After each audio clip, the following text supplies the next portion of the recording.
What's going on, Concrete fam? This is Ben Diamond, and I am excited for you to listen to this interview with Myles Ehrlich. Myles is one of the best writers covering the WNBA, and his passion and enthusiasm for the Liberty in particular is evident in his work. Our conversation was a really interesting one, touching on not only his fandom, but how he balances that with his media coverage of the team and the W. We also spoke about his excitement around the Liberty's offseason moves and the team's highly anticipated debut season at the Barclays Center in Brooklyn. It was awesome to learn more about the Liberty from an expert source. So with that, let's start the show. Myles, I checked out your bio on Nets Republic, and it said you're from Brooklyn, New York, and that you write for the Liberty beat there with Nets Republic, but you also do a bunch of other W writing with Queens Ballers Club, and I believe it's pronounced Winsider, or is it W Insider? Winsider. I had the same question for a while. Everything's in print, so it's so tough. Yeah, exactly. And you were also writing for TBW as well, right? Yeah, so that site, unfortunately, that was the first site I wrote for, and that was a casualty of the pandemic pretty early on. Wow. But I spent my first year writing about the W there. Oh, okay. So I was my way into it. Well, good for you to have bounced around to some other places as well now. I love this line on your bio. It says, when not writing, Myles usually playing, watching, or reading about sports. That's something I can definitely relate to. So is that all types of sports, or is that really strictly basketball? No, so I grew up, baseball was my first love. That was the sport that I grew up playing and watching. And I was a Yankee fan growing up in the 90s. So that was kind of that was how I felt with it. What a great time to start being a fan. Yeah, which is great because otherwise I've got the Knicks and I've got the Jets and I've got the Islanders and I've got the Liberty, and like none of them are really doing much winning. Right. So the Yankees have kind of kept me afloat for most of my sports life. Gotcha. And did you play any sports growing up? Yeah, I played baseball with my brother a lot, but basketball was like the organized sport that I played a lot. I played through high school and then, some men's leagues when I was above 18. And then I played some wood bat baseball leagues also. But now I've kind of evolved to like company softball and flag football and like all of those like social sports. Absolutely. Some kickball, things like that. Yep. I've done the kickball route. I've done the softball route. I played basketball as well growing up and actually in college as well. So basketball is definitely my true love. So you mentioned, you're a fan of a lot of sports, but you're tied in with the Liberty now with all the writing you do. Were you a fan of the Liberty before you started writing about them? And if so, how did you become a Liberty fan?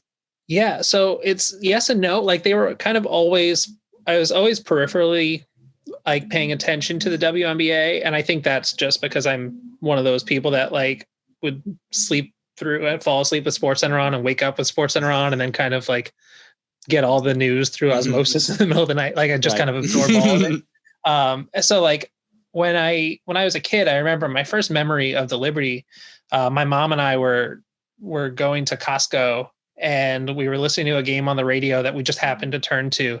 And this was like late 90s. So the W was only a couple of years old at that point because they're hitting their 25th season this upcoming year.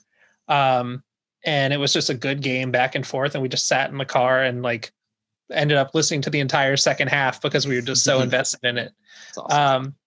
But yeah, it wasn't like that's a great story, but it's not the moment that like I really super, super got into it. There was no like huge aha moment. It was just like a few years ago, I guess about 4 years ago, I started to really get into Twitter more and I was following a lot of sports people. And then I don't even know if it was a specific person that I followed, but it just kind of clicked for me. Like I love basketball and I'm supporting women however I can day to day. Like, why am I not like read in on the WNBA? And then I found out that like the league pass was $17 or $17.99, something like that. And I said, okay, let me just like watch a couple of games. And then by the time that season ended and the next one rolled around, I was trying to tell all my friends, look, it's only $17 for the investment. But I was shocked at that point when I was like, I knew 2 or 3 players in every team just from, there are only 144 players in the league. And just from like watching those SportsCenter top 10s, like anyone who rolled through UConn made it onto SportsCenter at some point. So I was kind of shocked by how much I knew at the jump. And then getting into a new sport is intimidating because of how many people you have to learn. But it's not really the case with the W because it's 12 teams. Right. So and then you have and you have a team in your backyard, more or less. Exactly. I mean, well, although now you said 4, I was just gonna say 4 years ago, they were probably going from MSG to Westchester and then kind of in that purgatory. Yeah, I started writing while they were up in 2 seasons ago. So while they were up in Westchester, and I was doing that trip. So when they made the announcement to come to Brooklyn, that was huge for me. I've been in Brooklyn my entire life and like all over different parts of it. But not having to do that drive up there is I'm excited for that. And that just keeps being delayed, unfortunately. Right. Of course. But that Barclays debut is going to be awesome. But there was definitely, did you feel any pushback during that time going to Westchester about how it felt unfair to the Liberty to be up there, considering that they were one of the more popular draws in the league? Definitely. I think it's also there are so few opportunities for player empowerment that we're starting to see more. But a venue is something that if free agents are trying to make a choice for where they want to play, like these women deserve better than that. There was no home court advantage. And like, that's all respect to the people that worked at WCC because they were doing the best they could with that space. But like the Westchester Knicks play up there. But it felt like a high school or college gym and like auditorium combo. Like it had a stage in the back and stuff. I've been there. I played there before.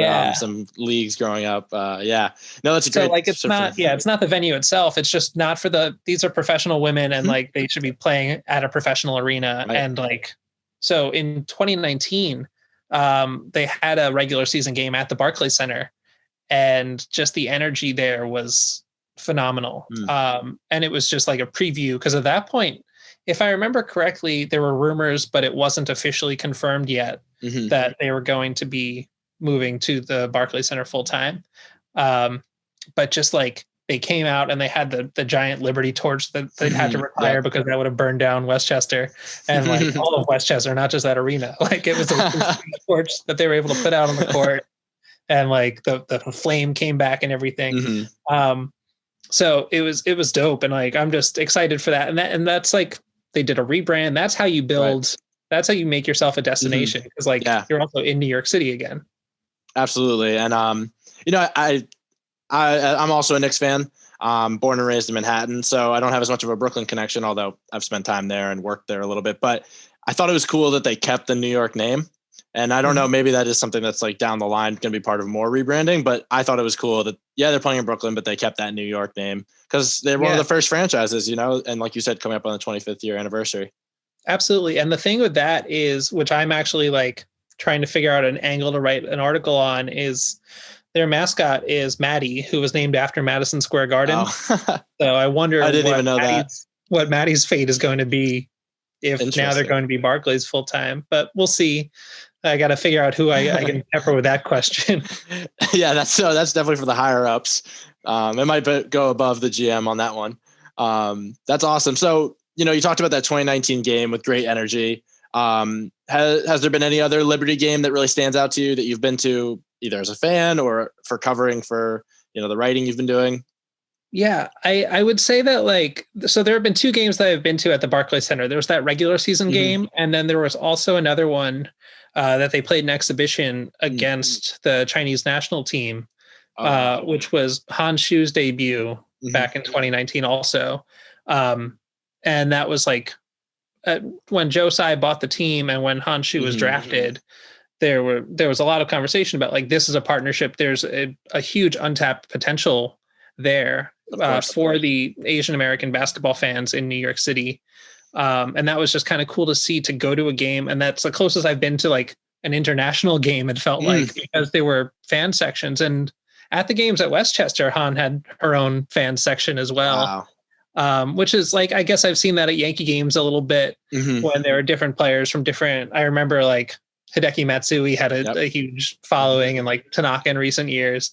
But like that was very, very cool to see. But my first Liberty game that I went to, so what was great about Westchester for the fans was that there was no bad seat and that you could be paying $15 and like I remember I sat in the first row above the visiting bench, and I was within like 10 feet of Bill Lambier, who was like storming up and down the sideline, yelling at everybody.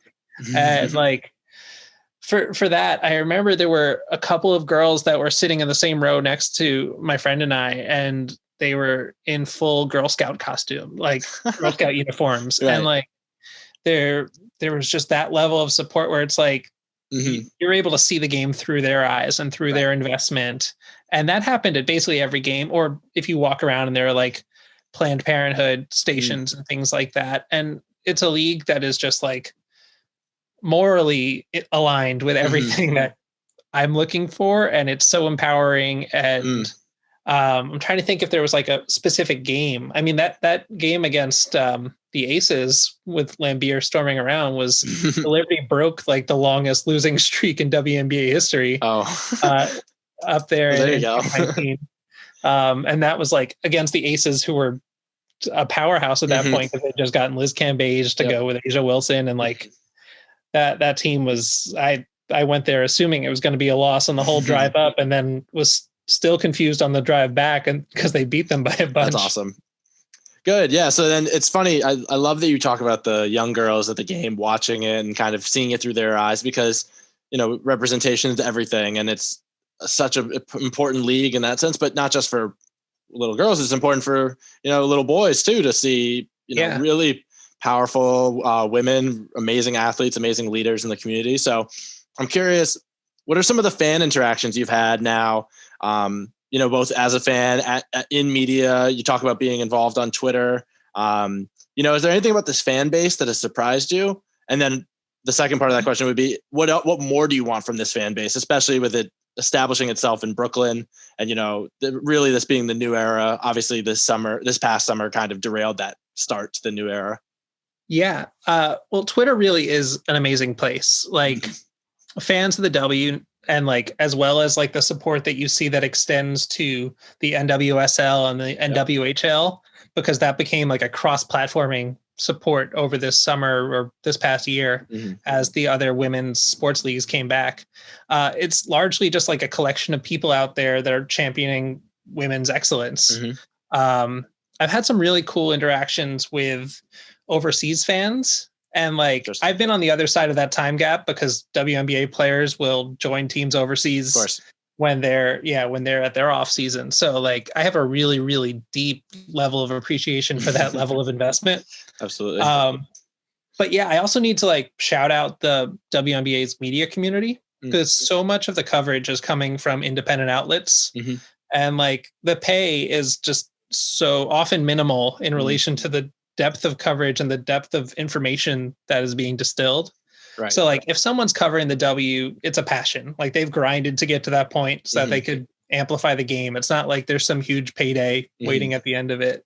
And like, the love and recognition there is real too. Like, all the other writers and reporters and journalists and like everyone is going out of their way to help promote work and engage in conversation and just support however they can. So it's a really validating space to be in.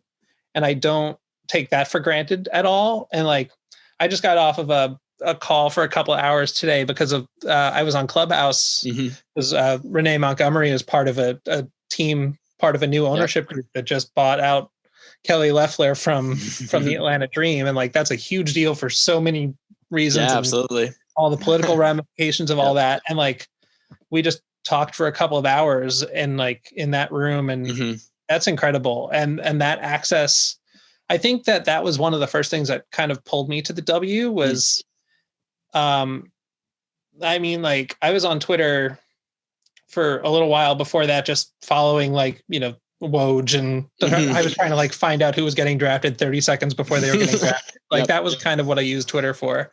And the idea of interacting with players or with media members or even with fans, like, and oftentimes you'll get into, fans can be hostile on Twitter because, it's Twitter fingers, but like the W doesn't really have that. There's like, there obviously are going to be outliers here and there, but for the most part, it's just such a supportive community. And it's, and you can reach out to a player and you can like say, hey, I wrote an article about this player, and then you look and that person's talking about it or retweeting it or saying that's not right or whatever. And like, that's pretty amazing. Mm-hmm.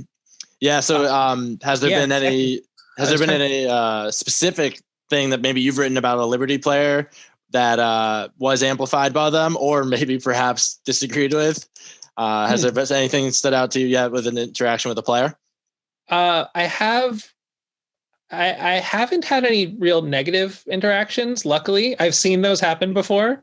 And I've given people a hard time when that happens to them. Yep. Although like a couple of weeks ago when Benaj Alaney signed with the Liberty, I asked GM Jonathan Kolb, like, you had promised that this was going to be a huge off season. Like, are you guys working on anything else? He's like, we're not talking about that today. That's like, this is about Benaj. Oh man. And sure enough, like a week later, they pull off a big trade and they get Natasha Howard and Sammy Whitcomb. And like, I felt a little bit better about that, but it's just kind of cool to be in that space and in that room to begin with. Right. But yeah, luckily I haven't had anyone come after me too hard yet. And I think that's just a matter of time, but right. I look forward to it. Yeah, that's how you know you're writing good stuff, right? Or creating conversation. Generating the conversations. You know, you're talking about now, you know, talking to the GM, Jonathan Kolb, and it sounds like maybe there's is there some push and pull between your fandom of the Liberty and then you covering the Liberty? Or is this just a moment of being like, wow, I'm a fan of the team and I get to talk to the GM and I get to report on these big moves? Well, so last season was my first season with media access. So this off season has been tough because it's the first time I've actually gotten to know players before they leave the team. Right. And that's really, really difficult because I always had fan favorites and, you know, I'm still not over like the Yankees not having room for Didi Gregorius. Like that's but like Amanda Zowie B was just such a pleasure to cover these last couple of years. And she's just such a great person. And I'm happy for her. She got a deal with the Sparks and she's making good money and she's going to be in LA. Like she'll be fine. She's okay. She'll be. But like, I was super bummed out about it, even though like it was a foregone conclusion with all the other moves they were making. Yeah. So that like, I think I'm still learning the balance of fandom and coverage. But also being in rooms like that, those clubhouses, I become the de facto like Liberty person. So while I like am talking as someone who's like really, really has their finger on the pulse for what's going on with the Liberty, there's also a little bit of that the fandom has to be pulled out again because it's like, of course, we need someone to like go to bat and be passionate about this team. And I have that reserve and I can almost like flip the switch and say, okay, like, here's why you're wrong. And here's why the Liberty are going to take it all next year and shock the world. I would love that. You know, last summer was, I think, a turning point for some of my friends with their fandom or maybe just their interest. You know, when you draft Sabrina Ionescu, you're bringing in one of the biggest stars across all sports. So I think there was definitely some peaked interest, but then she gets hurt in game 3 and they don't win much. And so that now it's again, hopefully this year, it'll be more about people like tuning in and having more reasons to watch than just Sabrina. And this offseason seems like all signs show that there'll be a lot of reasons to watch outside of just Sabrina. Yeah. It was so tough because they were not very good in 2019 and I had a partial season ticket plan there. So I was like trying to pull friends up to go to Westchester at that point and tough say sell. Like, come on, let's go get in the car for an hour and a half. We'll drive up there, watch a game. They'll probably lose and we'll be sitting in tiny seats and there's like 4 bathrooms for the entire share.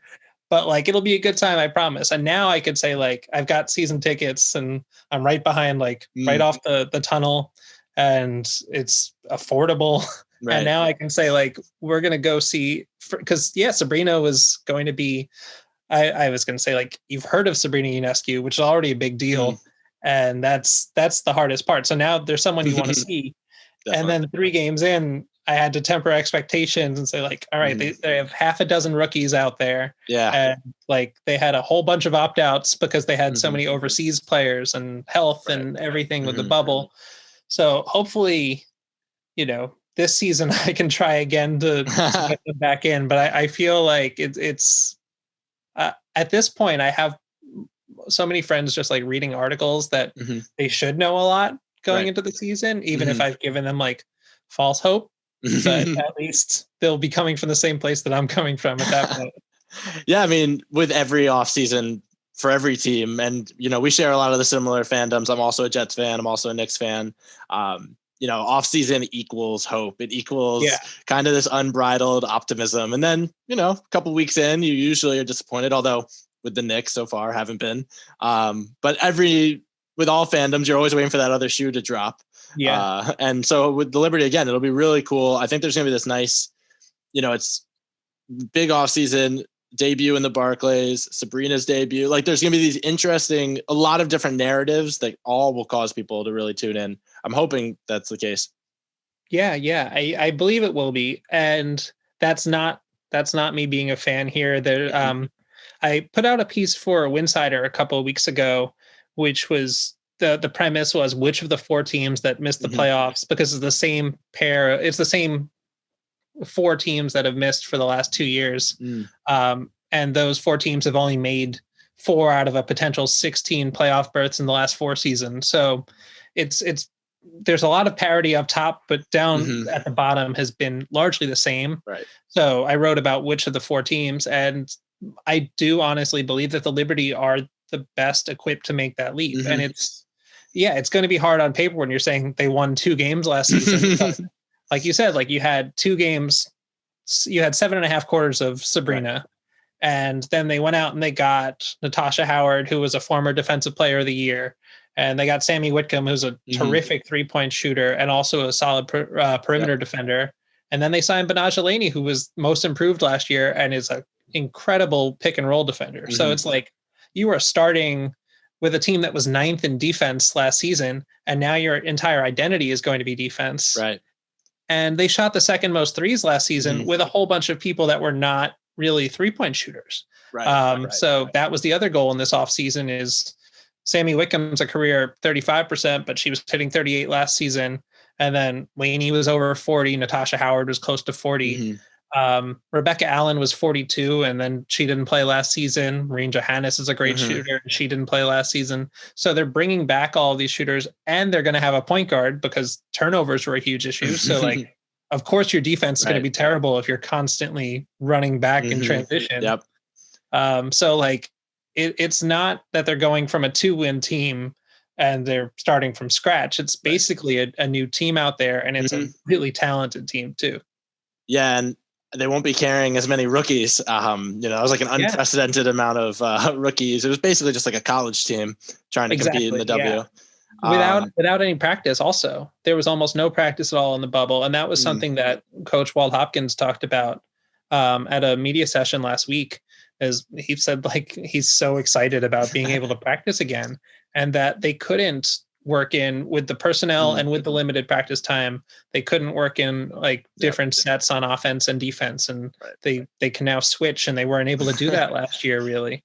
Yeah. And also just the nature of the bubble or the wubble, like the sense of playing every other day. I mean, that was a lot of games jam packed into a little bit of time. It made fun for fans. You know, I was at home. I loved it. Yeah. I was at home social distancing, watching every game. Yes, exactly. So I was watching all the time, but you know, even someone who grew to like some of these other players on the team, definitely the injury to Sabrina, you know, like you said, tempered those expectations and that excitement.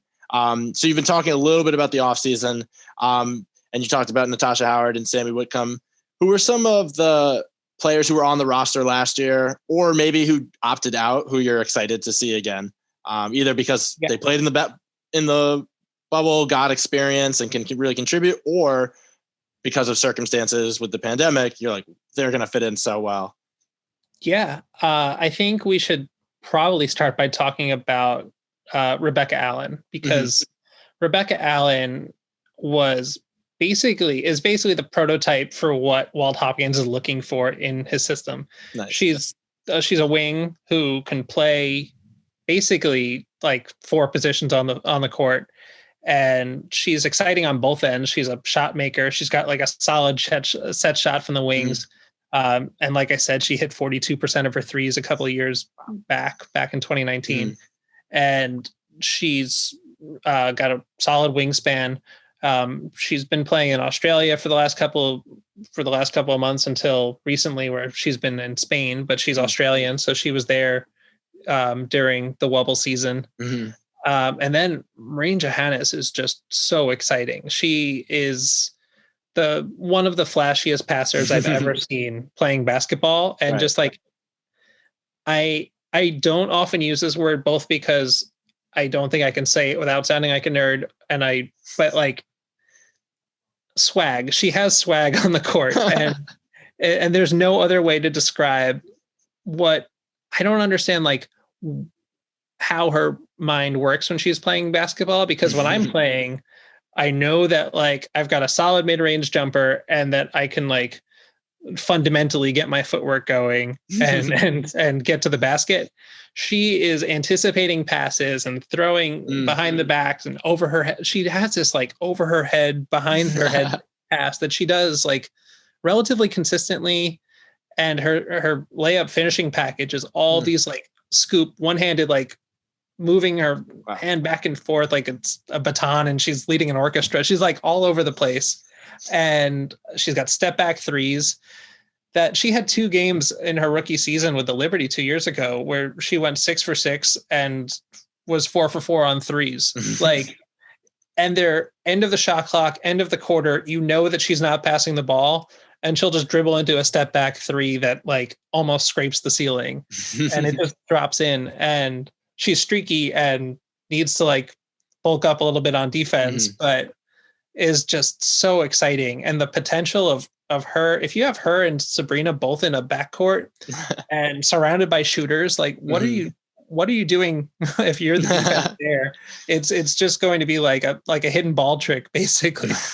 Yeah, you're painting this picture of her, flashiness and her potential, her swag, and I'm kind of like, I was like thinking, man, that kind of sounds like Sabrina in a lot of ways, but maybe there's gonna be this nice balance of the two. That'll be really fun, and it's probably best for Coach Walt Hopkins to always know he has a steady ball handler, someone who can create at the end of the shot clock. So I want to ask a little bit about, you talked about being a fan of, the Knicks and the Islanders and the Yankees and the Jets. And I'm curious about how we've seen like pro athletes attend other teams' games. Even this week, the Knicks had fans back for the first time at Madison Square Garden in 11 months. We see Justin Tuck and CeCe Sabathia have already attended games. In the past, we've seen Sam Darnold attend Nets games. So I'm curious, with this upcoming season for the Liberty at Barclays, what would it mean to you as the fan to see some of your favorite athletes from other sports sitting courtside, at Liberty games? Yeah, I think that one of the advantages that you have when you're trying to pitch players to come to New York and to the Barclays Center is that Joe Tsai also owns the Brooklyn Nets and has talked a lot about wanting to have a synergy there. So he wants those players to practice together and like work out together and get to know each other. So imagine seeing KD or Kyrie, and Kyrie has been incredibly supportive of the W and paid some salaries last season for players that couldn't go. Or if you're seeing Harden, and you just, I think that that's what's so important, is just like normalizing women's sports. And I also think that being in the same building affords them an opportunity that I'm not sure how much the Knicks were ever really involved. It felt just like with Dolan, I feel like he's got a list of properties and he's just like, all right, that one and that one and that one, but there's no synergy there. So the potential and the fact that they've talked about it is really, really exciting. And Barclays Center, it's just so accessible. It's a transit hub. So you really could get fans. I know like baseball is going to be tough because summertime they're playing themselves. But football will be out of season for most of the season, and the NBA, with the exception of like whatever happens with the Olympics, because we're still kind of waiting on that. But yeah, the potential there, and the Islanders are finally getting out of the Barclays Center, but they were there too for a bit. Yeah, actually, as you were speaking, I just realized there could be an interesting crossover here. Does the Liberty season start in June again this year? So they haven't announced it's not yet. Official. Yeah. Okay. Normally they're late May. But I think right now they're waiting on the Olympics because that's going to affect their scheduling. Because I was going to say there might be this weird crossover with the Nets potentially playing in the NBA Finals in June. So you could have like Barclays Center could host an NBA Finals game on a Monday and then like a Liberty game on a Tuesday. Yeah. But yeah, I think the Kyrie Irving mention is so crucial there. I know he has a massive love for women's basketball.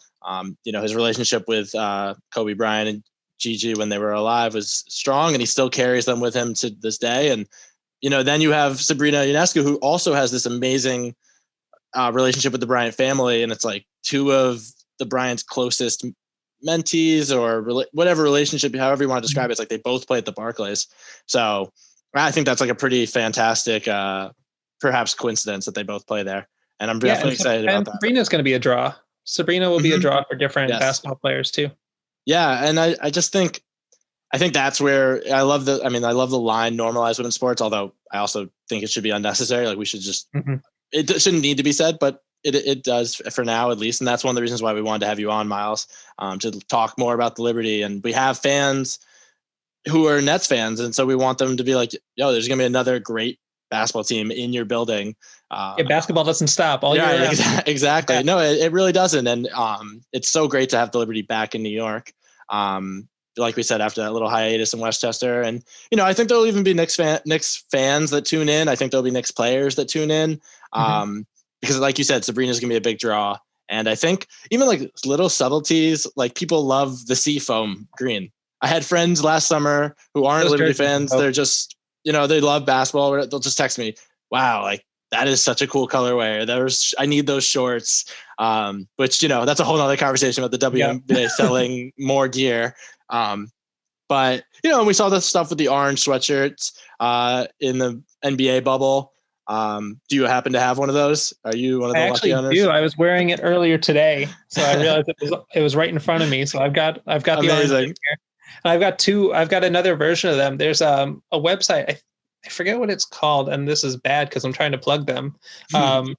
But it's like Clutch Sports or something like that works with Las Vegas sports. And they made a version of the orange hoodie, but it was with Asia Wilson's statue that just went up. Oh, very cool. In South Carolina.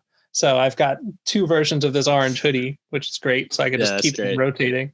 Yeah, I've got a Liberty t-shirt and a Liberty hat because it's one, I want to rep because they're going to be fun. And two, because it looks great. And that's like half the battle towards like, convincing people to be fans and getting people in the building and getting people supporting and tuning in and, the work you're doing and all the independent outlets that you mentioned earlier. And we'll be sure to, link to all your work as well. So I really appreciate you taking the time to sit down. Is there anything you want to plug? Anything you have coming out soon that needs to be read or anything you're working on besides what the mascot's new name will be? Sure. Well, first of all, the 3 sites that I'm writing for are Nets Republic. So netsrepublic.com is I don't specifically cover the Brooklyn Nets, but they cover the Brooklyn Nets and we cover the Liberty and the Long Island Nets. There aren't a lot of outlets doing that. But we've got a great team of writers there on both sides. But on the Liberty side, I know even better because I also do some editing there. So I know that they're really great writers. And we've got a lot of pieces in the works or that have recently been published about these recent transactions. So if you want to kind of catch up ahead of the season, now's a good time for it. Right. At Winsider is a huge independent site. It might be the biggest out there actually for only women's basketball. We recently hit 10,000 followers on Twitter, which is a big mark. And Winsider, my most recent piece was the one that I referenced about which team is going to make the playoffs. But I pitched yesterday and I'm going to write an article about NBA Top Shot and what that could potentially mean for the W.